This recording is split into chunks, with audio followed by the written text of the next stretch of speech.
amasiko ayisiqoqo lasempilo. Awalahlwa anti. Isintu sethu singumgogodla wempilo. Asilahlwa anti isintu. Kodwa phela izikhathi sezantshintsha bazulu. Times have changed. Sokulomkhuhlane wengculaza. Umashaya bhuqe. Uyabona kudala sasilikhethela amadoda. Isiko lokwendiswa. Silitshela lapha lizakwendela khona. Ngimncane, ningazikhetheli, ngincindezelwa. Namhlanje mina babakazi wenu ngithi phansi ngamasiko ancindelezela lina bazukulu.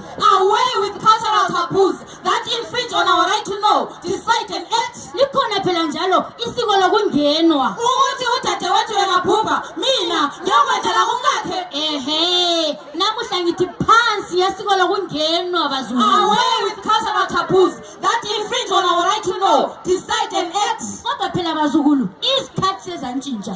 Times have changed, man. Sokulomkhuhlane wengculaza. Umashaya bhuqe. Ngakho-ke sokumele likhululeke phela ixoxisane ngalezo ndaba ngisho ezocansi. Yebo, you need to open up. Sixoxe labo mama, sixoxe labo baba, sixoxe labo esihlala nabo. Ngendaba zothando. Love, romance and roses. Bazukulu bami. Auntie. Nalapho lisiya emabhoreni labafana lifihle. Yebo, ngane,